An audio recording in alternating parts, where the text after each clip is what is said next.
Hello दोस्तों, कैसे हो आप सब। स्वागत है आपके अपने चैनल रंजन ट्यूटोरियल्स पे एक और नए वीडियो के साथ प्रचंड बैच में। तो आई होप कि आप लोगों की तैयारी बहुत जबरदस्त चल रही होगी और मेरे तरफ से पूरे रंजन ट्यूटोरियल्स के परिवार की तरफ से आप सभी को happy new year. I hope this year bring so much happiness and you all achieve your own goals that you set up. I hope कि इस साल आपके जो बोर्ड एग्जाम है इसमें आप लोग बहुत अच्छे मार्क्स लाओ और ये ईयर आपके लिए जीवन भर का यादगार साल साबित हो। चलिए शुरू करते हैं एक नए जोश के साथ एक नए साल में और हमारा न्यू चैप्टर नंबर बायोलॉजी का chapter number 4 absorption of roots water and minerals का चैप्टर है ये। इसके पहले हम लोग 2 चैप्टर बायो में, 2 चैप्टर फिजिक्स और 2 चैप्टर केमिस्ट्री कवर कर चुके हैं। Now it's time for again biology.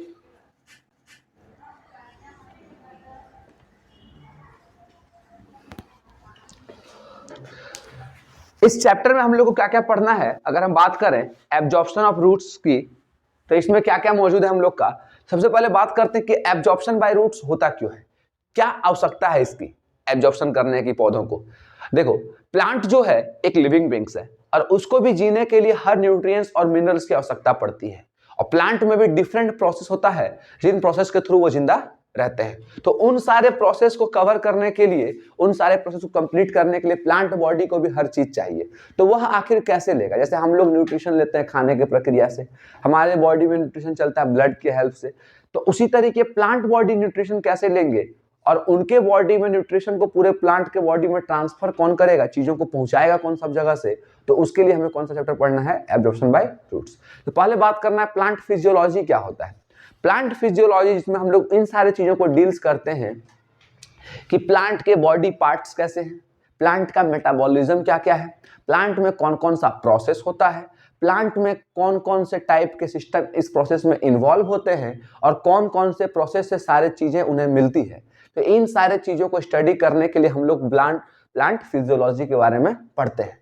तो एब्जॉर्प्शन बाय रूट्स में प्लांट क्या क्या एब्जॉर्ब करेगा। तो प्लांट एब्जॉर्ब करने के लिए प्लांट को ज्यादा चीज ही नहीं चाहिए, सिर्फ वाटर एंड मिनरल्स।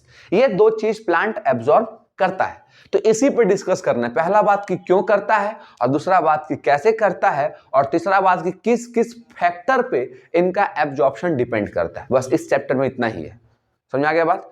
क्या एब्जॉर्ब करता है, किस प्रोसेस से एब्जॉर्ब करता है, किस सिस्टम से एब्जॉर्ब करता है और कौन कौन सा फैक्टर रिस्पॉन्सिबल है इन सारे एब्जॉर्प्शन को इफेक्ट करने के लिए। Is it clear. तो पहले पढ़ते हैं कि क्या रिक्वायरमेंट है, क्या जरूरी है प्लांट को वाटर और मिनरल्स को एब्जॉर्ब करने की। तो सबसे पहला आपको पता है कि हमारे इस यूनिवर्स को चलाने का प्रोसेस का नाम क्या है। अगर यह प्रोसेस को स्टॉप कर दिया जाए, क्या लिविंग ऑर्गेनिज्म सर्वाइव करेंगे? नहीं करेंगे, क्योंकि फोटोसिंथेसिस ही यह प्रोसेस है जिससे हर लिविंग ऑर्गेनिज्म के लिए फूड प्रोड्यूस हो रहा है। क्या प्रोड्यूस हो रहा है? फूड। तो फूड प्रोड्यूस करने के प्रोसेस को हम क्या कहते हैं? फोटोसिंथेसिस। तो फोटोसिंथेसिस में क्या होता है? लाइट के प्रेजेंस में फूड का प्रिपरेशन होना। लाइट के प्रेजेंस में फूड का क्या होना? प्रिपरेशन होना। तो भाई ये लाइट के प्रेजेंस में जो फूड का प्रिपरेशन हो रहा है, इस प्रोसेस में क्या क्या चाहिए? रॉ मटेरियल चाहिए हमको, कार्बन डाइऑक्साइड चाहिए पौधे को, वाटर चाहिए, ये सारे रॉ मटेरियल्स चाहिए। ठीक है, ये सारे रॉ मटेरियल्स चाहिए। अब कार्बन डाइऑक्साइड और वाटर पौधे को कहां से मिलेगा, दैट्स मैटर करता है। ठीक है, और क्या चाहिए इसके लिए? इसके लिए चाहिए सनलाइट चाहिए। हम लोग को एक चैप्टर मिलेगा ट्रांसपिरेशन के बाद। पहले ये एब्जॉर्प्शन है, फिर ट्रांसपिरेशन है, उसके बाद हम लोग क्या पढ़ेंगे? फोटोसिंथेसिस। ठीक है, तो कार्बन डाइऑक्साइड एंड वाटर के बाद एक आपको क्या चाहिए? सनलाइट चाहिए। इसके पास क्लोरोफिल होता है इसके लिए। अब उसके बाद यहां से ग्लूकोज बनता है। क्या बनता है? ग्लूकोज बनता है। मैं अभी इसको रिएक्शन को कंप्लीट नहीं कर रहा हूं, बस बता रहा हूं आपको कि फोटोसिंथेसिस में कार्बन डाइऑक्साइड और वाटर चाहिए पौधे को। अब यह कार्बन डाइऑक्साइड और वाटर पौधे को कहां से मिलेगा, यह मैटर करता है। ये हो गया मिनरल्स, ये हो गए वाटर्स। तो वाटर और मिनरल्स पहला चीज चाहिए किसके लिए? फोटोसिंथेसिस के लिए। दूसरा चीज किसके लिए चाहिए? ट्रांसपिरेशन। अब बोलोगे सर कि ये क्या होता है? तो ट्रांसपिरेशन होता है बाबू कि a process in which plant loss its water in the form of water vapour through its aerial part. पौधे अपने ऊपरी सतह से, जमीन से ऊपर जितने भी पौधे के सतह हैं, उन सबसे अगर पानी को भाप के रूप में निष्कासित करे, भाप के रूप में क्या करे, बाहर निकाले। तो उसी प्रक्रिया को हम वाष्पोत्सर्जन या फिर ट्रांसपीरेशन कहते हैं। बात समझ में आ रही है? कोई दिक्कत नहीं यहाँ तक। अब ऊपरी सतह में लीफ हो गए, लेंटिसेल्स हो गए, क्यूटिकल्स हो गए, चैप्टर ट्रांसपीरेशन पढ़ेंगे तब बताऊंगा मैं इसको एक्सप्लोर करके, ठीक है। तो ट्रांसपीरेशन में वाटर बाहर निकलता है। अब उस वाटर के लिए वाटर को इंटेक भी तो करना पड़ेगा, वरना पौधा ही सर्वाइव नहीं करेगा। तो ट्रांसपोर्टेशन में xylem is responsible for water transport and phloem are responsible for food translocate, ठीक है। तो इसके लिए भी वाटर की आवश्यकता है प्लांट बॉडी में, ट्रांसपोर्टेशन और ट्रांसलोकेशन के लिए। तो बॉडी में फोटोसिंथेसिस, ट्रांसपीरेशन, ट्रांसपोर्टेशन के लिए आवश्यकता है वाटर मिनरल्स की। और एक चीज है मैकेनिकल स्टीफनेस।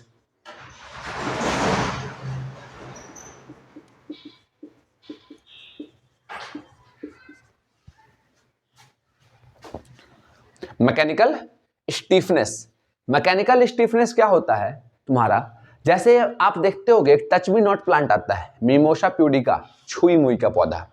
छुई मुई का पौधा को जैसे ही आप छुओगे तो वो क्या होगा, लुक डाउन कर लेता है, मुरझा जाता है, खुद को समेट लेता है। क्यों? क्योंकि उसका मैकेनिकल स्टीफनेस लॉस हो जाता है। तो प्लांट में वाटर्स क्या करते हैं, पौधे को स्टिफ रखता है। क्या रखता है? पौधे को स्टिफ, रिजिड रखता है, अपने शेप को मेंटेन करने में काम होता है। वरना पत्ते को छू के देखो, पत्ता बहुत सॉफ्ट होता है, फिर भी वो अपने शेप में मेंटेन रहता है। क्यों? Due to the mechanical stiffness. बात समझ में आया? तो वह मैकेनिकल स्टिफनेस मेंटेन कौन करता है? Water minerals. समझ में आ रही बात? कोई दिक्कत नहीं। तो इन सारे चीजों के लिए पौधे को किसकी आवश्यकता है? वाटर एंड मिनरल्स की आवश्यकता है। अब एक एक करके पढ़ते हैं कि आखिर वाटर कैसे कैसे एब्जॉर्ब होते हैं और बाकी सारे मिनरल्स की बात करेंगे। पहले बात करेंगे वाटर की। तो आखिर वाटर प्लांट कहां से एब्जॉर्ब करेगा? सिंपल सा बात है, बचपन से पढ़ते आ रहे हो कि पौधे का जड़ जो होता है वो पानी देता है ना। तो वाटर कहां से एब्जॉर्ब होगा? उसके रूट से। तो roots are responsible for the absorption of water. लेकिन हाउ, कैसे? रूट्स जो होता है वो कैसे पानी को एब्जॉर्ब करेगा, तो उसके लिए समझना है आपको बात। कुछ प्रोसेस हमारे पास होते हैं, लेकिन उन प्रोसेस से पहले जानते हैं क्या कि रूट्स की बनावट जो होती है वो कैसे हेल्पफुल होता है। पहले बात देखोगे कि रूट्स बहुत ज्यादा मच नंबर्स में होते हैं। आप जब भी किसी पौधे का जड़ वगैरह को देखोगे तो उसका रूट्स दो तरह के होते हैं। एक पढ़े होगे बचपन में कि फाइब्रस रूट होता है, जो झाड़ी नुमा होता है, ऐसा होता है ना, बहुत सारे झाड़ियों की तरह इस तरह से फैला हुआ होता है, उसको हम लोग क्या बोलते हैं? Fibrous root. और एक होता है टैप रूट टाइप का सिस्टम, ठीक है, जिसमें एक मूल जड़ होता है और उससे बहुत सारे रूट निकले हुए होते हैं। इस टाइप के दो रूट्स पड़े होंगे। तो ये रूट्स काफी ज्यादा सरफेस एरिया कवर्ड करता है। ये रूट काफी ज्यादा क्या कवर करता है? Surface area. जितना ज्यादा सरफेस एरिया कवर्ड करेगा उतना दूर के वाटर्स को वो क्या करेगा? एब्जॉर्ब कर सकता है। That's why it took so much surface area, that's why they are so much large in numbers. समझ में आ रही बात? कोई दिक्कत नहीं। जितना ज्यादा एरिया में होगा, जितना ज्यादा नंबर्स में होगा, उतना अच्छे से वाटर को वो क्या करेगा? एब्जॉर्ब क्या करेगा? एब्जॉर्ब करेगा। क्लियर है मेरी बात? ठीक है। अब दूसरी बात होती है कि रूट्स का जब मेम्ब्रेन उठा के देखोगे, किसी एक रूट का जब आप उठा के देखोगे, ये क्या बोलते हैं? तो इसका ये जो लेयर होता है काफी ज्यादा क्या होता है? थिन होता है। काफी ज्यादा क्या होता है? थिन होता है। काफी ज्यादा थिन क्यों होता है? थिन होता है और सेमी परमिएबल होता है। कैसा होता है? थिन होता है और सेमी परमिएबल। सेमी परमिएबल किसको बोलते हैं? A type of membrane which create hindrance on the path of flow of cell sap. जब भी उसमें से वाटर मिनरल्स क्रॉस करना चाहेंगे तो वो रुकावट उत्पन्न करेगा। अगर उसकी आवश्यकता कोशिका के अंदर नहीं है तो उसको जाने नहीं देगा। ये रूट हेयर्स के सेल के डायग्राम में देखने को मिलेंगे। तो रूट हेयर्स के मेम्ब्रेन काफी पतले होते हैं। काफी क्या होते हैं? पतले होते हैं। इसलिए पतले होते हैं कि वो इजीली क्या कर सकते हैं? वाटर और मिनरल्स को क्या कर सकते हैं? वो एब्जॉर्ब कर सकते हैं। ठीक है, समझ में आ रही बात मेरी? ठीक है। और कैसे, अगर एब्जॉर्ब होने की बात हो कि कैसे आखिर ये रूट्स एब्जॉर्ब करेंगे उन सारे मिनरल्स को, तो अगर उसकी बात हो तो सबसे समझने वाली बात ये होती है, ऐसा एक डायग्राम भी होगा आपके बुक में रूट हेयर का, उस डायग्राम के ऊपर बना लीजिएगा। इसमें आपके पास सेल वॉल होंगे, सेल मेम्ब्रेन्स होंगे, न्यूक्लियस होंगे, साइटोप्लाज्म होंगे, ठीक है। रूट हेयर का डायग्राम है वो, एक बार उसको प्रैक्टिस कर लीजिएगा, उसमें कुछ खास नहीं, बस उसमें यही बताया गया कि थिन सेल, ये डायग्राम आया हुआ है। हाँ, डायग्राम बनाने के लिए नहीं देता ICC बोर्ड, डायग्राम बनाने के लिए नहीं देगा, आया हुआ है। हाँ ये डायग्राम आया हुआ है, बस नेमिंग करने के लिए देगा, या फिर पूछ देगा कि किस प्रोसेस से वाटर एंटर कर रहा है, उस प्रोसेस को एक्सप्लेन कीजिए, जो हमारा ऑस्मोसिस हो जाएगा यहाँ पे, उसको एक्सप्लेन करने के लिए बोल दिया जाएगा, ठीक है। इस टाइप से क्वेश्चन पूछेगा, आपको ये नहीं बोला कि ये डायग्राम बताइए, नेमिंग करने के लिए दे देगा, ठीक है। डायग्राम बनाने नहीं देता है, उससे रिलेटेड प्रोसेस को क्वेश्चन करेगा। बात समझ में आ गई, ठीक है।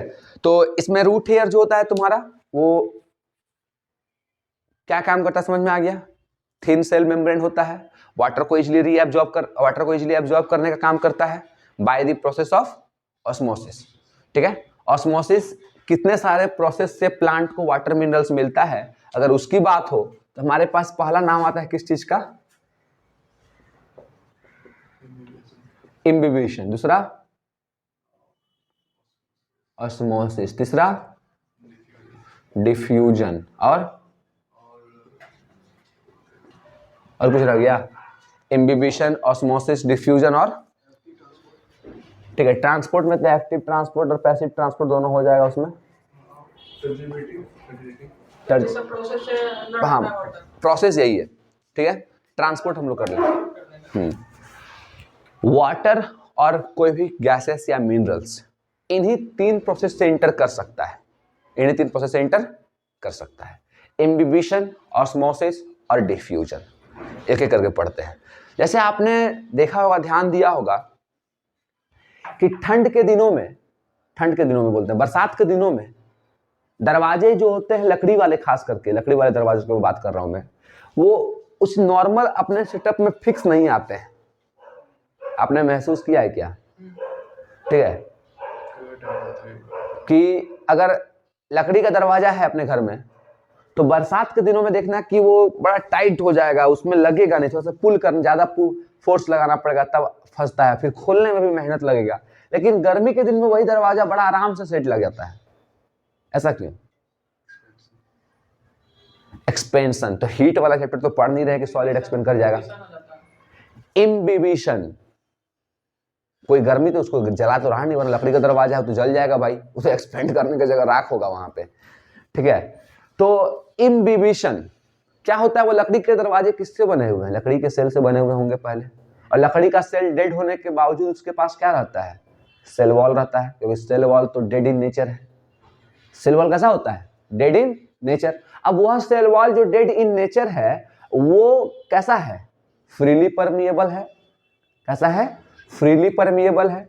और अगर फ्रीली परमिएबल है मतलब वो इजिली अपने से किसी को भी इन और आउट होने देगा, किसी भी तरह का बाधा उत्पन्न नहीं करेगा। तो सेल वॉल से आराम से पानी के मॉलिक्यूल्स अंदर इंटर कर जाएंगे, और इंटर करने के कारण से वो क्या हो जाएगा, स्वेल कर जाता है। क्या कर जाता है, स्वेल कर जाता है। इसको बोलते हैं सरफेस अट्रैक्शन। हाँ, सेल वॉल पे ही स्टे करता है, और अंदर भी जाएगा, अंदर तो खाली ही है ना, क्या है, खोखला ही ना अंदर। अब सेल, साइटोप्लाज्म तो है नहीं। लिविंग कंपोनेंट सेल का क्या होता है, प्रोटोप्लाज्म। सेल का लिविंग कंपोनेंट क्या होता है, प्रोटोप्लाज्म। तो प्रोटोप्लाज्म जो लिविंग कंपोनेंट है वो डेड हो चुका है सेल के डेड होने के कारण से, तो अंदर कोई मैटर तो है नहीं, तो वो अंदर भी जा सकता है या फिर सरफेस पे भी रहेगा। तो जिस प्रोसेस के थ्रू डेड सेल वाटर को अपने सरफेस से अट्रैक्ट करते हैं, उस प्रोसेस को हम क्या बोलते हैं, इम्बिबिशन। समझ में आ गया बात, कोई दिक्कत नहीं यहाँ तक। अगला है डिफ्यूजन। अगला क्या है, डिफ्यूजन। सॉरी, डिफ्यूजन जो होता है तुम्हारा, ये क्या है, the movement of solid, liquid and gas, तीनों चीज का, the movement of solid, liquid and gas from high concentration to the low concentration. किसी भी चीज का मूवमेंट, चाहे वो सॉलिड हो, चाहे वो लिक्विड हो, चाहे वो गैस हो, अगर इसका मूवमेंट हाई कंसंट्रेशन से लो कंसंट्रेशन में हो रहा है तो यही प्रक्रिया क्या कहलाएगी, डिफ्यूजन कहलाएगी। कोई दिक्कत नहीं, यहां तक बात समझ में आ गया। जैसे हम लोग किसी भी चीज को पानी में डिजोल्व करते हैं, आपके किताब में एक एग्जांपल दिया होगा पोटेशियम परमैंगनेट वाला, देखोगे उसको, उसमें देखना सबसे पहले उसको पानी में जब डालते हैं तो हल्का सा लाइट पिंक होता है, देख रहा है ना। फिर धीरे धीरे देखना कि पूरा वो बीकर हमारा पिंक हो चुका है, हमारा बीकर क्या हो चुका है, पिंक। तो वो क्या हो रहा है ना, धीरे धीरे हाई कंसंट्रेशन से लो कंसंट्रेशन में चीजें डिसॉल्व हो रहा है, ठीक है। तो सॉलिड, लिक्विड या गैस कोई भी सब्सटेंस हाई कंसंट्रेशन से लो कंसंट्रेशन में मूव करने की प्रक्रिया को हम क्या बोलते हैं, डिफ्यूजन। क्या बोलते हैं, डिफ्यूजन। कोई दिक्कत नहीं, यहां तक बात समझ में आ गई, क्लियर है। अगला है हमारा इंपॉर्टेंट था ये ऑस्मोसिस। ऑस्मोसिस क्या होता है बच्चों, the movement of only and only water molecule, the movement of water molecule from high concentration to the low concentration, but a more thing is required here. What is that? Through a semi permeable membrane, that is precious, याद रखिएगा। a movement of water molecule from high concentration to the low concentration through a semi permeable membrane, through a semi permeable membrane, that means plasma membrane and cell membrane, ठीक है। तो जब इसके through permeable membrane, semi permeable membrane के through अगर पानी move करता है हाई कंसंट्रेशन से लो कंसंट्रेशन में, तब इस प्रोसेस को हम क्या बोलेंगे, ऑस्मोसिस। क्या बोलेंगे, ऑस्मोसिस। क्लियर है मेरी बात समझ में आ गई। अब देखिए, तो ऑस्मोसिस में पानी का मॉलिक्यूल मूव करता है, इम्बिबिशन में डेड सेल एब्जॉर्ब करते हैं, सरफेस अट्रैक्शन होता है उसमें, और डिफ्यूजन में सॉलिड, लिक्विड, गैस तीनों एब्जॉर्ब होता है, तीनों मूव करता है। समझ में आ गया तीनों का कंडीशन। अब इसमें से सबसे इंपॉर्टेंट जो आपको किताब में पढ़ना है वो सिर्फ और सिर्फ ऑस्मोसिस, आई थिंक, हाँ ऑस्मोसिस पढ़ना है। पहले ऑस्मोसिस देख लेंगे। ऑस्मोसिस देखने के पहले जानना पड़ेगा सॉल्यूशन क्या होता है। क्या पढ़ना पड़ेगा, सॉल्यूशन। तो सॉल्यूशन किसको बोलते हैं, जब भी किसी भी कंपोनेंट को किसी में आप डिसॉल्व करोगे, तब जब नया सिस्टम तैयार होता है उसको हम लोग क्या बोलते हैं, सॉल्यूशन। जिसमें से एक डिसॉल्व होने वाला होगा और एक डिसॉल्व करने वाला होगा। जो डिसॉल्व हो रहा है उसको सॉल्यूट कहते हैं, जो डिसॉल्व कर रहा है उसको सॉल्वेंट कहते हैं, ठीक है।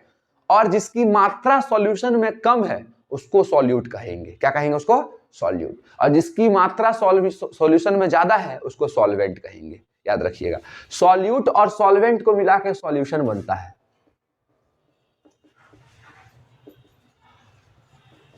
सॉल्यूट की मात्रा क्या होगी, हमेशा लेस। सॉल्वेंट की मात्रा क्या होगी, हमेशा हाई।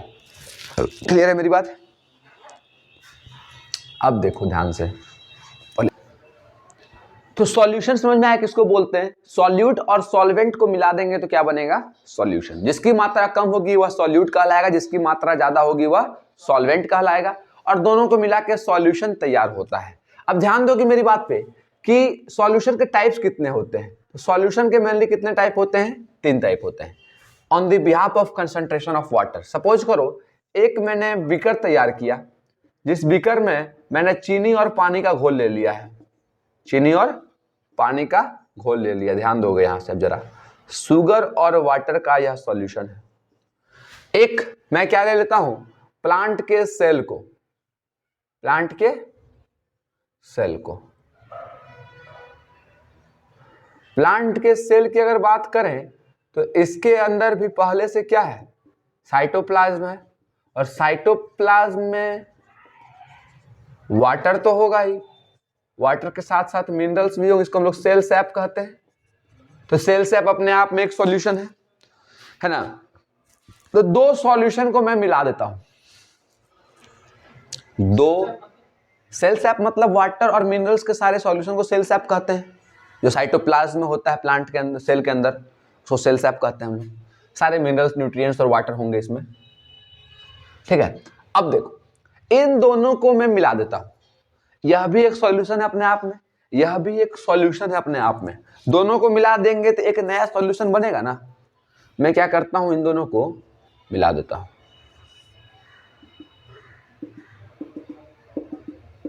सेल सब को नहीं, प्लांट के सेल को हम चीनी पानी के घोल में डाल दे रहे हैं।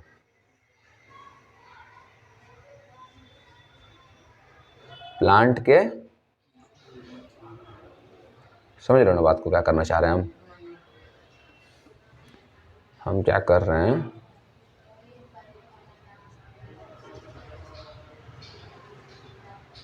ठीक है। हम क्या किए कि इस बीकर में, जिस बीकर में हमारे पास चीनी पानी का घोल था, उसमें हम डाल दिए हैं क्या, अब प्लांट के सेल को। अब बताओगे सॉल्यूट कौन और सॉल्वेंट कौन? सॉल्वेंट हो जाएगा शुगर वाटर। का है भाई? क्योंकि भैया शुगर वाटर का नंबर ज्यादा है, जिसका नंबर ज्यादा वो सॉल्वेंट, जिसकी मात्रा कम वो सॉल्यूट। बात समझ आ रही ना? तो सॉल्यूट हो जाएगा ये, और सॉल्वेंट हो जाएगा ये। यह सॉल्यूट की तरह काम करेगा और यह सॉल्वेंट की तरह काम करेगा। कोई दिक्कत? दोनों में क्या कॉमन है? दोनों में वाटर कॉमन है। दोनों में वाटर है कि नहीं है? दोनों में वाटर कॉमन है। तो अब ध्यान दोगे मेरी बात पे। On the behalf of concentration of water, on the behalf of concentration of water, that is called tonicity. पानी के कंसंट्रेशन के को क्या बोलते हैं हम लोग? Tonicity. On the behalf of tonicity solution are categorised into 3 type. समझ में आ रही है?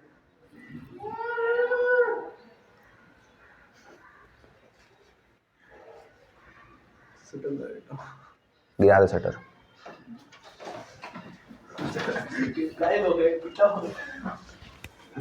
जब पढ़ाएंगे तभी इसका नानी मरेगी सबके।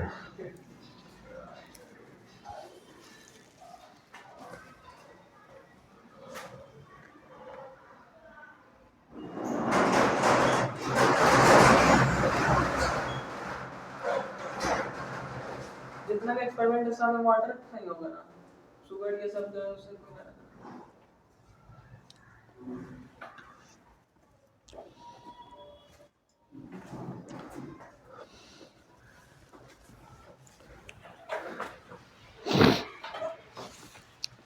तो on the behalf of concentration of water solution are categorised into 3 types. ठीक है? क्या क्या टाइप है? पहला है तुम्हारा हाइपोटोनिक, दूसरा है हाइपरटोनिक और तीसरा है आइसोटोनिक। याद रखिएगा। टोनिसिटी से मतलब उसका कंसंट्रेशन होता है। टोनिसिटी मतलब कंसंट्रेशन ऑफ वाटर्स डिफरेंस। ठीक है? तो पानी के कंसंट्रेशन डिफरेंस के आधार पे सॉल्यूशन को कितने टाइप में बांटा गया है? 3 टाइप में। कौन कौन सा? हाइपोटोनिक, हाइपरटोनिक और आइसोटोनिक। अब हाइपोटोनिक, हाइपरटोनिक और आइसोटोनिक समझोगे, बहुत सिंपल है, मैं समझा देते हैं। हाइपो मतलब क्या होता है? लो। हाइपर मतलब हाई, और आइसो मतलब सेम। आइसो मतलब सेम। टॉनिक मतलब कंसंट्रेशन ऑफ वाटर। तो हाइपोटोनिक मतलब low concentration of water, hypertonic मतलब हाई कंसंट्रेशन ऑफ वाटर, और आइसोटोनिक मतलब सेम कंसंट्रेशन ऑफ वाटर। यहां तक समझ में आ गया बात? Language concept. अब देखो हाइपोटोनिक मतलब क्या होता है? पानी का कंसंट्रेशन कम होगा। किसमें? जो भी बातें सारी हो रही है ना, सब बातें किसकी हो रही है? In the cell.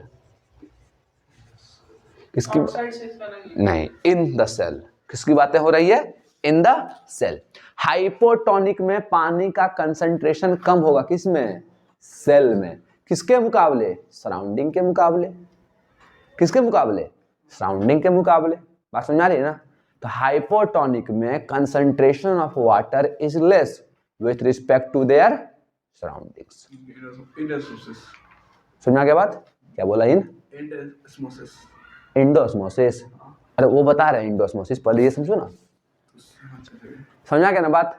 तो हाइपोटोनिक क्या होता है? समझ में आ गया कि पानी का कंसंट्रेशन, पानी का कंसंट्रेशन क्या होगा इसमें? सेल के अंदर कम होगा। हमेशा सेल के अंदर ही कम होगा, तब उसको हाइपोटोनिक बोलेंगे। क्या बोलेंगे उसको? हाइपोटोनिक। और अगर पानी का कंसंट्रेशन सेल में ज्यादा होगा, सराउंडिंग में कम होगा। अगर सेल में ज्यादा होगा, सराउंडिंग में कम, तब वो करेंगे हम लोग क्या? उसको हाइपरटोनिक। क्या कहेंगे?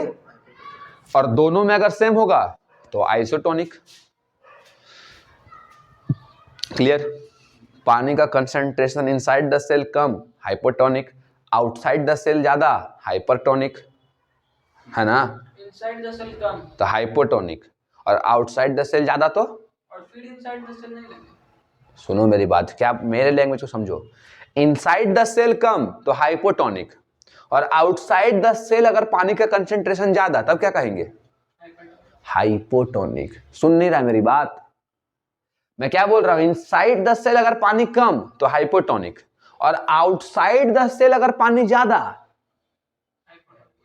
तो आउटसाइड द सेल ज्यादा मतलब अभी भी इनसाइड द सेल कम है तो हाइपोटोनिक। बात समझ रहे हो ना? और इनसाइड द सेल ज्यादा और आउटसाइड द सेल कम तब हाइपरटोनिक। बात समझ में आया? और दोनों में सेम तो आइसोटोनिक। क्लियर है? ठीक है, क्लियर है? तो कंसंट्रेशन डिफरेंस समझना है। कंसंट्रेशन ग्रेडियंट पे बात होती है कि अगर इनसाइड द सेल पानी ज्यादा है तो हाइपरटोनिक, कम है तो हाइपोटोनिक, सेम है तो आइसोटोनिक। अब समझो मेरी बात को।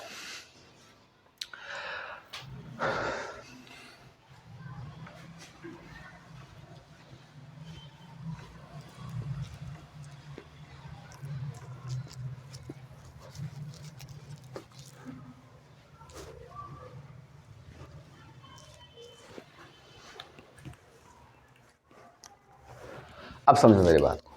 क्या बता रहा हूं कि अगर मेरे पास, जब मैंने हाइपोटोनिक कंडीशन में सेल को डाला है, हाइपोटोनिक कंडीशन में सेल को डाला है, तो क्या होगा सेल के साथ?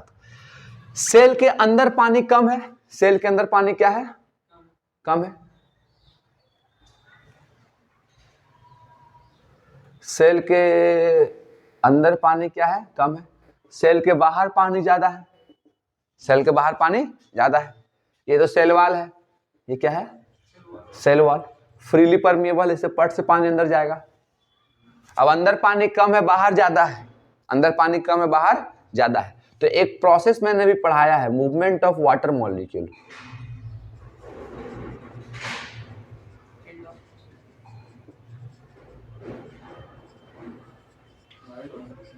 मूवमेंट ऑफ वाटर मॉलिक्यूल कहां से कहां? High concentration to low concentration through semi permeable membrane, through semi permeable membrane. क्या बोलते हैं प्रोसेस को? ऑस्मोसिस। क्या बोलते हैं? ऑस्मोसिस। अगर यह प्रोसेस आउटसाइड से इनसाइड द सेल हो, आउटसाइड से इनसाइड द सेल हो, तब इस प्रोसेस को हम क्या बोलेंगे? एंडोऑस्मोसिस। डबल ओ है?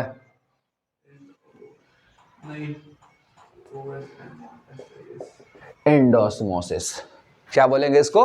एंडोऑस्मोसिस। बात समझ में आ गया? एंडो मतलब ऐसे भी होता है इनवर्ड। एंडो मतलब क्या होता है? इनवर्ड, अंदर की ओर। तो ये बाहर से कहां पानी मूव कर रहा है? अंदर। और ये कब देखने को मिलेगा? जब हमारा सेल किसमें रहेगा? हाइपोटोनिक सॉल्यूशन में। किसमें रहेगा? Hypotonic solution. आया बात समझ में? इसी का वाइस वर्सा क्या हो जाएगा? एक्सोऑस्मोसिस हो जाएगा ना, वाइस वर्सा एक्सोऑस्मोसिस।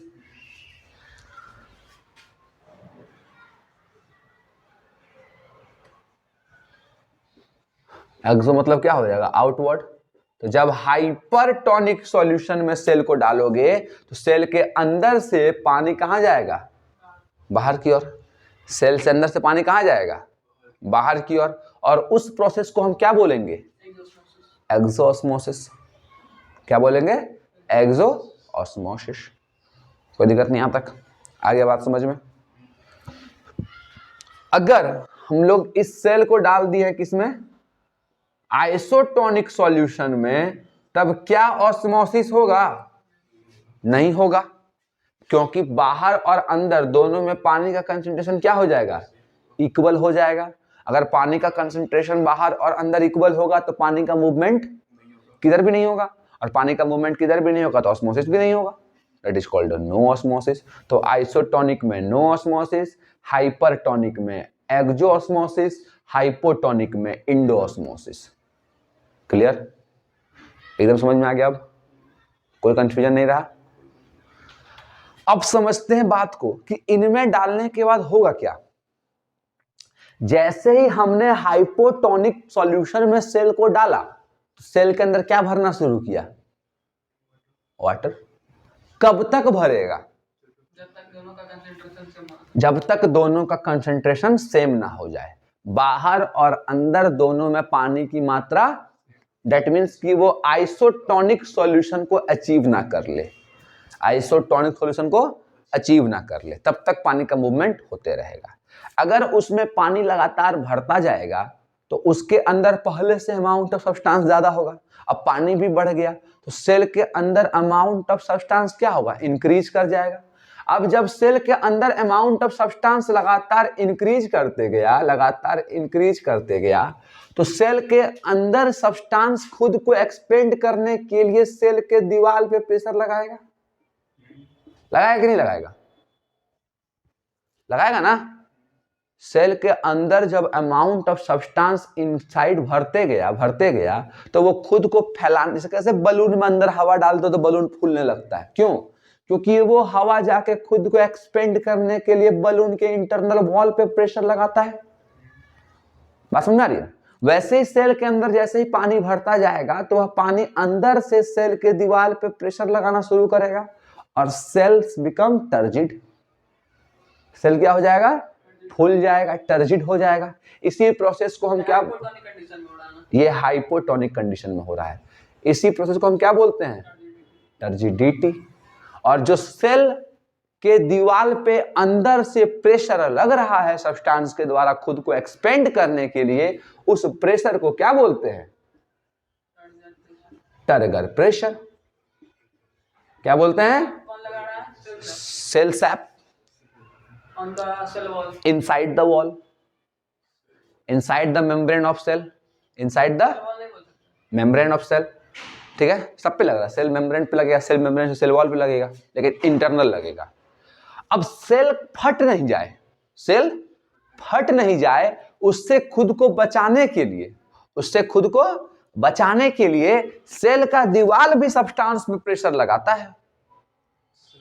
सेल का दीवार भी उस सब्सटेंस पे प्रेशर लगाता है कि भैया तुम धक्का दो, हम भी तुमको धक्का देंगे, हमको भी तो अपना अस्तित्व बचाना है। तो जो प्रेशर सेल का वॉल सब्सटेंस पे लगाता है अपने शेप को मेंटेन रखने के लिए, उस प्रेशर को हम क्या बोलते हैं, वॉल प्रेशर। क्या बोलते हैं उसको, वॉल प्रेशर। ये तो सेल वॉल उस पे लगा रहा है, सब्सटेंस भरा अंदर, भरने के बाद सब्सटेंस ने सेल के दीवार पे इंटरनली प्रेशर लगाना शुरू किया, उस प्रेशर के कारण सेल टर्जिड हो गया। इस प्रोसेस को टर्जिडिटी बोलते हैं और उस प्रेशर को टर्गर प्रेशर बोलते हैं। अब इस टर्गर प्रेशर के अपोज करने के लिए, रोकने के लिए, सेल का दीवार भी सब्सटेंस के ऊपर प्रेशर लगाना शुरू करता है, और सेल का दीवार जो प्रेशर लगाता है अंदर की ओर, उस प्रेशर को हम क्या बोलते हैं, वॉल प्रेशर।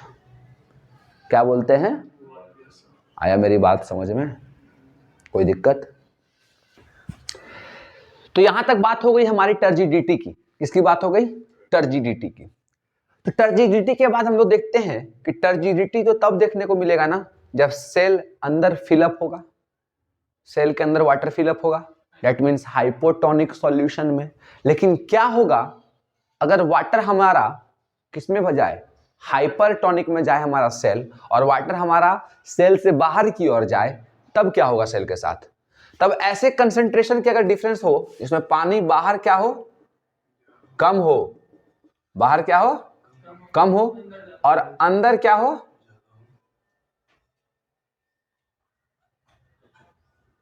ज्यादा हो, अंदर क्या हो, ज्यादा हो। और तब इस कंडीशन में क्या होता है, सेल से पानी बाहर की ओर मूव करेगा, सेल से पानी कहां मूव करेगा, बाहर की ओर। और इस तरह के सॉल्यूशन को हम क्या बोलते हैं, हाइपरटोनिक। और प्रोसेस को क्या बोलेंगे, एक्सोऑस्मोसिस। तब एक्सोऑस्मोसिस और हाइपरटोनिक सॉल्यूशन में ड्यू टू एक्सोऑस्मोसिस हमारा सेल क्या हो जाएगा, श्रिंक कर जाएगा। सेल क्या कर जाएगा, श्रिंक कर जाएगा, सिकुड़ जाएगा, सिकुड़ जाएगा ना जी। अंदर का वाटर कंटेंट खत्म हो जाएगा, सेल क्या होगा, सिकुड़ जाएगा। तब जब इसको हाईली नहीं, स्ट्रॉन्ग लिखो, स्ट्रॉन्ग हाइपरटोनिक सॉल्यूशन में अगर डालते हैं, स्ट्रॉन्ग हाइपरटोनिक सॉल्यूशन में, जिसमें पूरी तरीके से सेल का पानी बाहर निकल जाए, सेल एकदम सिकुड़ जाए, सेल का कंटेंट एकदम सिकुड़ जाए, तब इस प्रोसेस को हम क्या बोलते हैं, इस सेल के स्टेट को हम क्या बोलेंगे, प्लाज्मोलाइसिस। स्टेट को बोलते हैं प्लाज्मोलाइसिस, प्लाज्मोलाइसिस प्रोसेस को बोलते हैं प्लाज्मोलाइसिस। प्रोसेस को भी बोलेंगे प्लाज्मोलाइसिस। फ्लैसिडिटी क्या है बता रहे हैं, बात समझ में आ गया। देखो यहां पे इसलिए मैंने ये वर्ड यूज किया, स्ट्रॉन्ग हाइपोटोनिक सॉल्यूशन।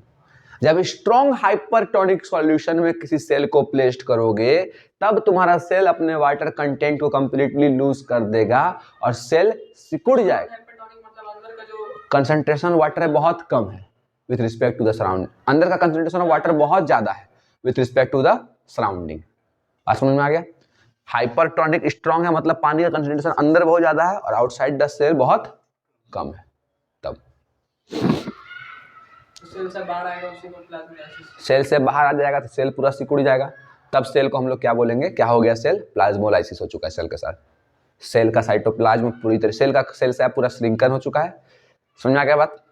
अब ये देखो, अगर इसको नॉर्मल हाइपरटोनिक सॉल्यूशन में जब डालेंगे, नॉर्मल हाइपरटोनिक सॉल्यूशन में जब इस सेल को डालेंगे, तो सेल का वाटर जब कंप्लीटली लॉस ना करे अपने वाटर को, जब सेल का कंपोनेंट कंप्लीटली वाटर लॉस ना करे, बस सेल क्या करेगा, थोड़ा सा कैसा हो जाएगा, लूज हो जाएगा। सारा पानी वाटर का क्या होगा, सारा पानी वो लॉस नहीं करेगा। स्ट्रॉन्ग बने, बस नॉर्मल हाइपरटोनिक सॉल्यूशन में उसको डाले हैं तो सेल अपना सारा पानी लूज नहीं करेगा, सेल अपना सारा पानी लूज नहीं करेगा, इतना करेगा कि सेल क्या हो जाएगा, लूजली हो जाएगा। ठीक है, अब नो मोर टाइट रहेगा। देखो होता क्या है, इसमें डाले थे सेल को तो सेल कंप्लीटली पानी लॉस कर दिया, सेल एकदम सूख चुका था, तब उसको बोलते हैं प्लाज्मोलाइसिस। ठीक है, लेकिन सेल को जब स्ट्रॉन्ग में नहीं डाले, नॉर्मल हाइपरटोनिक सॉल्यूशन में डाले हैं, तो सेल कंप्लीटली अपने पानी को एक्सक्रीट नहीं करता है, अपने पानी को कंप्लीटली बाहर नहीं निकालता है। कुछ पानी उसके पास रहते हैं, लेकिन हाँ सेल इतना पानी निकाल देता है कि सेल लूज हो जाता है, टाइट नहीं रहता है, उतना एकदम रिजिड टाइट नहीं रहता है। ठीक है, तो उसी कंडीशन को सेल का क्या बोलते हैं हम लोग, फ्लैसिड। क्या बोलते हैं सेल का कंडीशन, फ्लैसिड। और इस प्रोसेस को क्या बोलते हैं, फ्लैसिडिटी। समझ में आ गया बात। नो मोर टाइट, फ्लैसिडिटी, कंप्लीटली श्रिंक। ज्यादा होगा अंदर का तो होगा प्लाज्मोलाइसिस, कम होगा तो कम नहीं, ज्यादा अभी भी है, लेकिन इतना कंपैरिजन दोनों में कंपैरेटिवली, इन दोनों के कंपैरेटिवली। बात समझ में आ गया, क्लियर है। अब देखो होता क्या है तुम्हारा कि वाटर जो होता है कभी कभार तो इजीली हाई कंसंट्रेशन से लो कंसंट्रेशन में ट्रैवल कर जाता है, लेकिन कुछ चीजों को अगर हम ट्रांसपोर्ट करने की रिक्वायरमेंट है और ग्रेडियंट के विपरीत, कंसंट्रेशन डिफरेंस के विपरीत, मान लो कि तुम लोग दोनों को हम बोले सामने वालों को कि जाओ बच्चा वहां से जाओ क्लास के, ठीक है, क्लास के बाद खड़ा हो जाओ, एक सीधा बच्चा उठ के चला गया, एक थोड़ा सोचा कि नहीं उसका इसी क्लास के बाहर नहीं जाएगा, तो उसको थोड़ा सा क्या करना पड़ेगा, 2-3 धाप लगा के बाहर करना पड़ेगा, जबरदस्ती करना पड़ेगा उसके साथ। तो एक चुपचाप जो मूव कर जाए कंसंट्रेशन के साथ, ठीक है, और एक जो विपरीत मूव कराना है उनको, मान लो कि लो कंसंट्रेशन से हाई कंसंट्रेशन कभी कोई चीज को मूव कराना है, लो कंसंट्रेशन से हाई कंसंट्रेशन कोई चीज को मूव है, इससे आयंस को मूवमेंट, किसका मूवमेंट, आयंस का।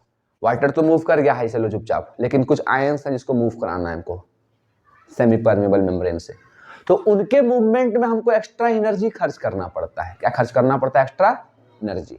तो जिस चीज के मूवमेंट में, जिस चीज के ट्रांसपोर्टेशन में हमको एक्स्ट्रा एनर्जी देना पड़ता है, उसको क्या बोलते हैं, एक्टिव ट्रांसपोर्ट। क्या बोलते हैं उसको, एक्टिव ट्रांसपोर्ट। कैसे याद रखेंगे, ए से एक्टिव, ए से एटीपी, जिसमें एटीपी खर्च हो, जिसमें एनर्जी खर्च हो वो एक्टिव ट्रांसपोर्ट, और जिसमें नहीं खर्च हो वो पैसिव या नॉर्मल हाई से लो, या फिर फैसिलिटेड ट्रांसपोर्ट बोलते हैं उसको। क्या बोलते हैं? Facilitated transport. एटीपी नहीं होगा। इसमें कोई एनर्जी की खर्च नहीं होगी। बात समझ में आ गया?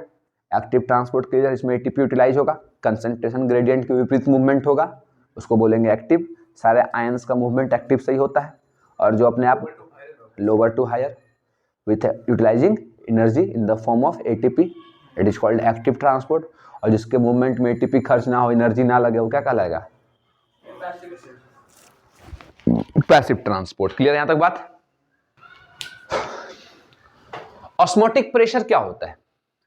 कहा जाता है कि ऑस्मोसिस के दौरान जब वाटर मॉलिक्यूल मूव करता है, वाटर मॉलिक्यूल मूव करता है हाई कंसंट्रेशन से लो कंसंट्रेशन में, तब तुम्हारा रियल सॉल्वेंट जो होता है, ठीक है, या फिर एक सिंपल सा लैंग्वेज समझो कि minimum amount of pressure that is developed by the system, ठीक है, सिस्टम के द्वारा जो एक मिनिमम प्रेशर लगाया जाता है या फिर अमाउंट ऑफ प्रेशर लगाया जाता है, किस चीज को अपने तरफ मूव कराने के लिए?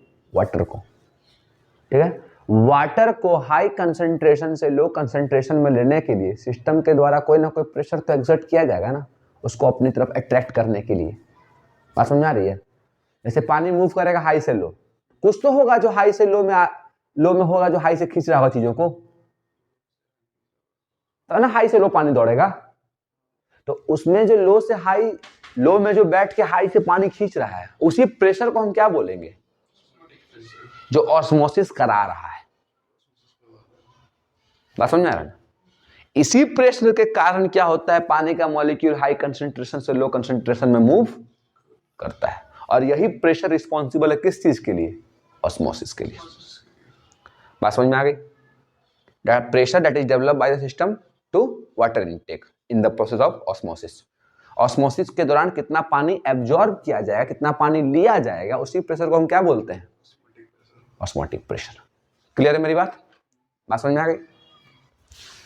अब क्या बच गया इसमें? इस चैप्टर में हमारे पास ऑस्मोटिक प्रेशर सब हो गया, चीजें डिफाइन करने चीजें सारी खत्म हो गई। अब हमारे पास कुछ एक्सपेरिमेंट है, ठीक है। जैसे क्वेश्चन, एक टॉपिक है आपका कि कब तक ऑस्मोसिस होगा, कब तक ऑस्मोसिस होगा। तो ये पढ़े ही पढ़ा चुका हूं कि जैसे ही वाटर का कंसंट्रेशन दोनों साइड क्या हो जाएगा? कॉमन हो जाएगा, इक्वल हो जाएगा, तो ऑस्मोसिस क्या हो जाएगा? होना बंद हो जाएगा, ठीक है। तो एक डायग्राम है, इसके ऊपर देख लीजिएगा, फिगर पॉइंट 4.6 में, ठीक है। इसमें सॉल्यूशन ए और सॉल्यूशन बी करके दिया हुआ है कि how long can osmosis continue. तो इसमें वही चीजें समझाई गई है कि आइसोटोनिक जब तक ना आ जाए तब तक चलेगा, और कुछ खास किसी में नहीं है। एक्सपेरिमेंटल सेटअप क्या होता है और कंट्रोल सेटअप क्या होता है पता है? एक्सपेरिमेंटल में सब होता है। हाँ, एक्सपेरिमेंटल में जिस एक्सपेरिमेंट को स्टडी करना है उससे रिलेटेड सारी चीजें वहां पे उपलब्ध होगी। कंट्रोल सेटअप उसको बोलते हैं जहाँ पे जैसे मान लो कि हमको करना है फोटोसिंथेसिस और सनलाइट हटा देंगे, तो उसमें फोटोसिंथेसिस होगा? नहीं होगा, तो वह कंट्रोल सेटअप कहलाएगा। क्या कहलाएगा? जिसमें सारी चीजें अवेलेबल ना हो, उसको बोलते हैं क्या हम लोग? Control setup. और इसमें हर वह चीज उस एक्सपेरिमेंट से रिलेटेड मौजूद होगा, उसको बोलेंगे एक्सपेरिमेंटल सेटअप।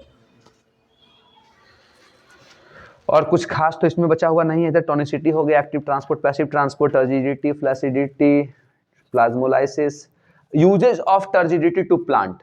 ये तो पहला पढ़ा चुका हूँ, सॉफ्ट टिश्यू वाला, कि वो मैकेनिकल स्टिफनेस आपको बताया था कि मैकेनिकल स्टिफनेस क्या होता है।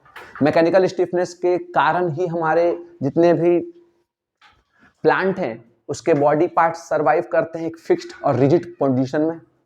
जैसे पौधे का पत्ते सीधे अपने पोजीशन, बहुत सॉफ्ट होते हैं फिर भी, या फिर टेंड्रिल्स समझते हो, जो क्लाइंबर्स वगैरह होते हैं, उनके जो लत्तर चढ़ने के लिए पतले पतले निकलते थे ना, कितना सॉफ्ट हो, छुओगे ऐसे मुड़ जाएगा, फिर भी सीधा चलते हैं। क्यों? Mechanical stiffness. वह स्टिफनेस किस प्रोसेस के कारण? टर्जिडिटी के कारण। किसके कारण? वह रिजिडिटी क्यों आता है? टर्गर प्रेशर के कारण। वह कड़कपन, वह कड़ाई जो होता है उसमें दिखता है, वो अपने शेप में मेंटेन रखता है खुद को। कैसे? Turgor pressure, turgidity. बात समझ में आ रही है? क्लियर है मेरी बात यहां तक?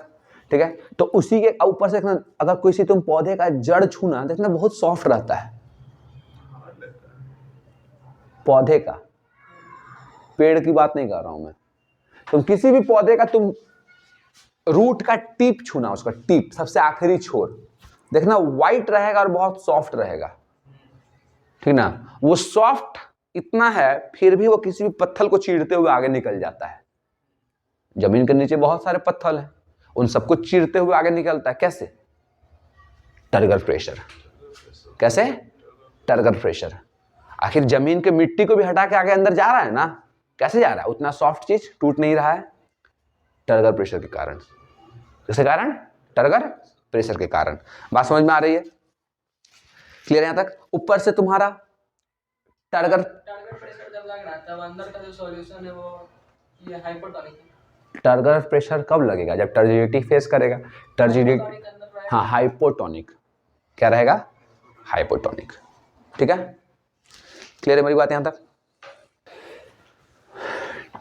कुछ एक्सपेरिमेंट्स हैं, मैं आपको ये करके बता देता हूं।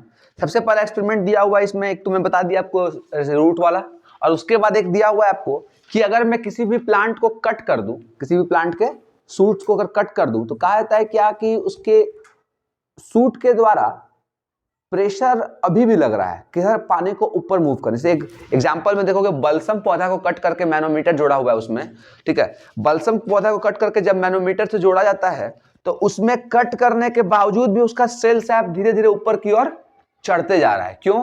क्योंकि वह रूट के द्वारा टर्गर प्रेशर के कारण अभी भी रूट प्रेशर लग रहा है, जिससे सेल सैप ऊपर की ओर बड़े बड़े पौधों में चलते रहता है।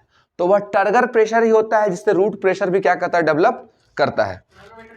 मैनोमीटर होता है अमाउंट ऑफ सब्सटेंस को, मतलब किसी भी कोई सब्सटेंस अगर ऊपर चढ़ रहा है उसको मेजर करने के लिए उपयोग किया जाता है, राइज इन हाइट के हिसाब से, ठीक है। और रूट प्रेशर के कारण से ही तुम्हारा क्या होता है, वो पानी का लॉस भी होता है किसी भी कटे हुए स्टेम वगैरह से, ठीक है। अगर देखना कहीं स्टेम कट जाएगा तो थोड़ा सा कलर, एक चिपचिपा गाढ़ा सा लिक्विड निकलना शुरू होता है, गम टाइप का निकलता है ना, उसको, वो भी कारण कौन है? Root pressure.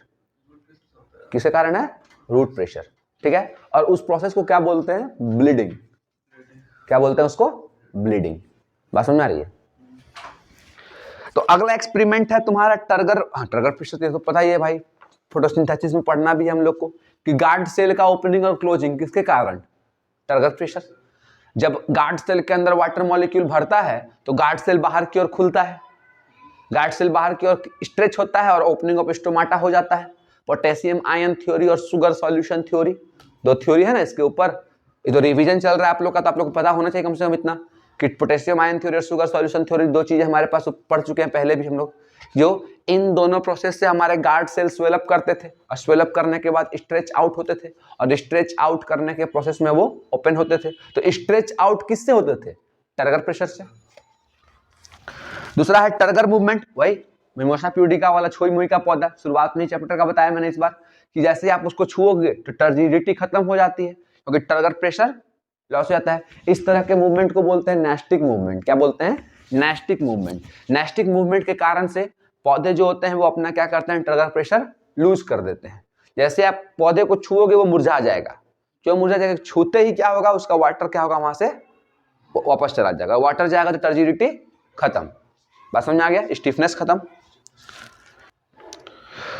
अब इसमें और कुछ तो नहीं है, याद रखिएगा इसमें एक पॉइंट है कि प्यूल्विनस के पास जो लीफ पेटॉइल्स होते हैं, पत्ते के जो किनारे होते हैं, उसके किनारे पे, उसके बेस पे छूने से क्या होता है? टर्जिडिटी ज्यादा लॉस होता है। उसको प्यूल्विनस पॉइंट बोलते हैं, जहां पे टच करते हैं। अब ये देखो इसमें रूट प्रेशर के कारण से दिखाया गया डायग्राम में कि कैसे सेल से सेल पानी जो होता है वो इनटेक होता है, ठीक है। तो डायग्राम में देख लोगे सबसे पहले रूट हेयर पानी एब्जॉर्ब करता है, ठीक है। सबसे पहले कौन एब्जॉर्ब करता है पानी? Root hairs. रूट हेयर के बाद एक सेल से दूसरे सेल में जाता है, ठीक है। सेल टू सेल मूव करता है, फिर जाइलम फ्लोएम में आता है। तो इस टाइप से धीरे धीरे मूव करते रहता है और पानी जो होता है वो सेल्स जाइलम में इंटर कर जाता है और जाइलम से पूरे बॉडी पार्ट में उसी प्रेशर से क्या होता है? ट्रांसपिरेशनल पुल और रूट प्रेशर, इन्हीं दोनों के कारण से क्या होता है? पानी पौधे में ऊपर की ओर चढ़ता जाता है, ठीक है। गटेशन क्या होता है?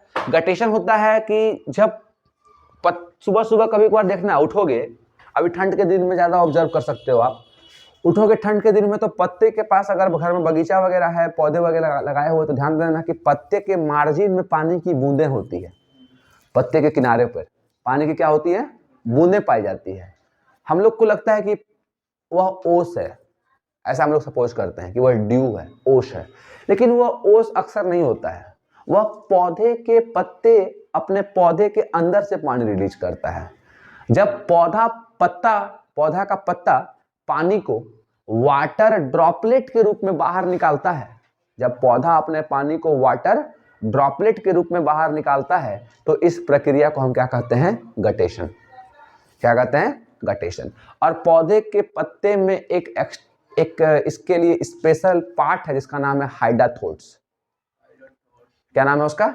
हाइडाथोड्स। तो हाइडाथोड्स से पौधे पानी को ड्रॉपलेट के रूप में बाहर निकालते हैं।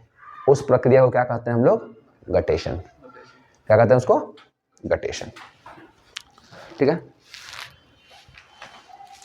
तो मिनरल्स न्यूट्रिएंट्स भी एब्जॉर्ब होते हैं पानी के साथ साथ मिट्टी से। ठीक है, सॉल्ट के अलावा।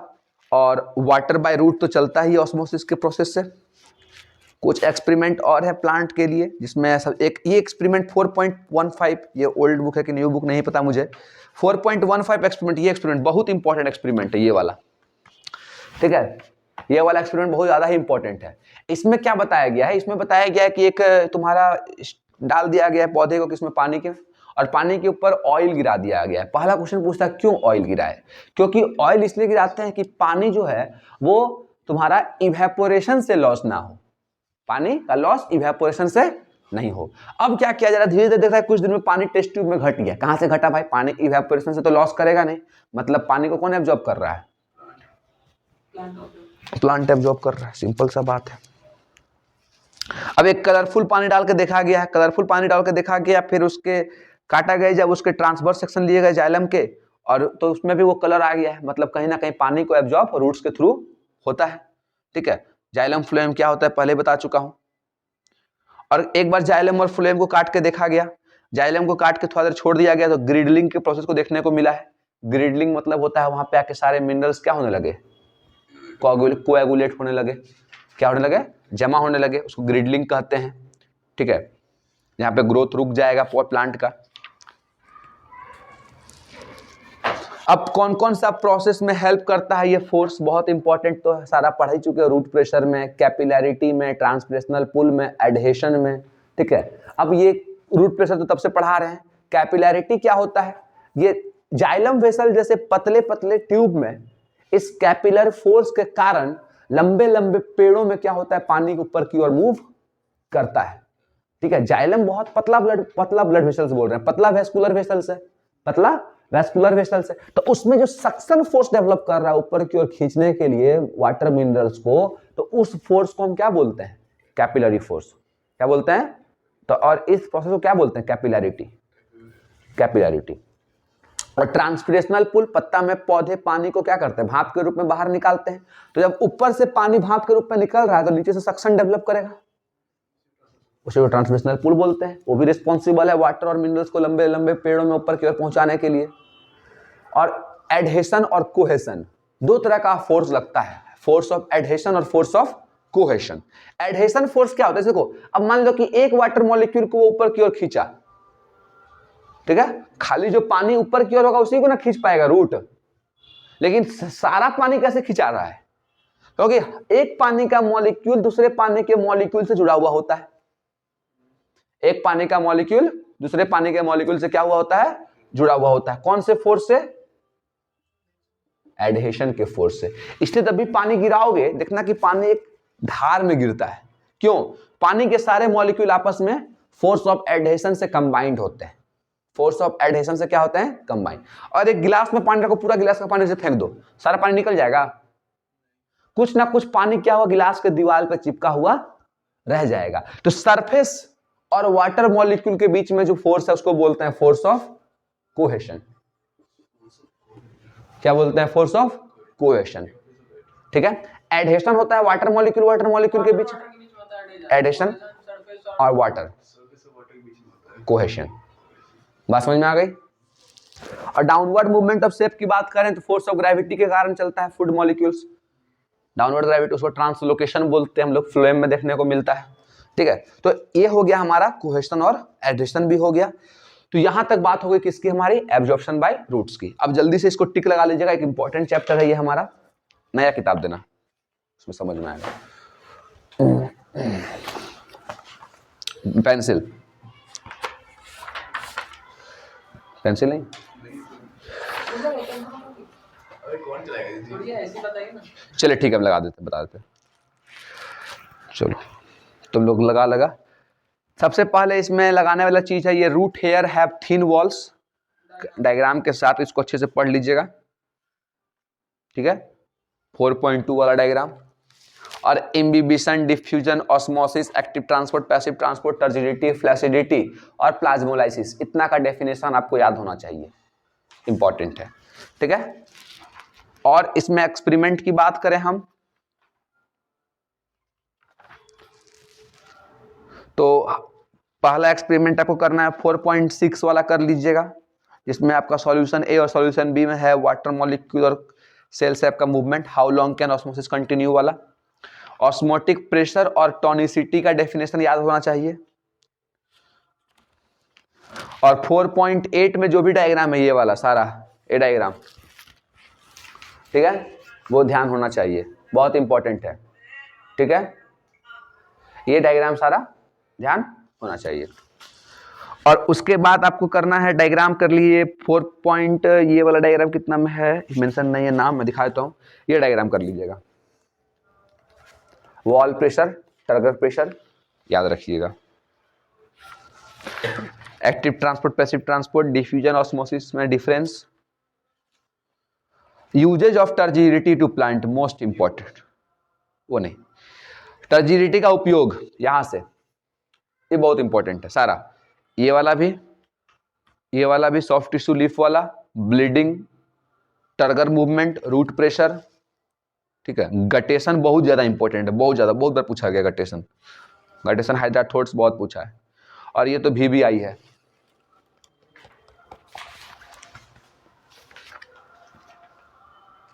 और ग्रिडलिंग का डेफिनेशन याद कर लीजिएगा, ये भी पूछता है। और forces contributing to ascend the sap, इसमें डेफिनेशन सारा याद कर लीजिएगा, ये वाला पूरा। रूट प्रेशर तो पहले ही करवा दिया हूं, ये तीनों डेफिनेशन, ठीक है। यूजेज रीड कर लीजिएगा, खास करके वो सीड वाला, जर्मिनेशन वाला, और पलटो एक बार पेज, और ये मिमोसा प्यूडिका वाला, ठीक है। चलिए डायग्राम है पीछे एक्सरसाइज में, सारे डायग्राम को एक बार बना लीजिएगा, मतलब बनाना नहीं है, उस पर क्वेश्चन सॉल्व करना है, डायग्राम बनाने के लिए नहीं आता है, जैसा क्वेश्चन दिया हुआ है एज इट इज आएगा वैसा। तो दोस्तों इसी के साथ हमारा यह चैप्टर भी हो गया खत्म।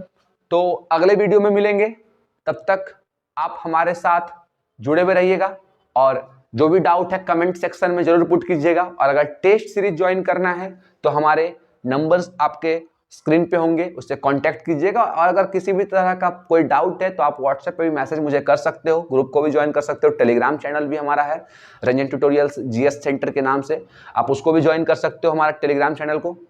और like, comment, share and subscribe. Thank you so much.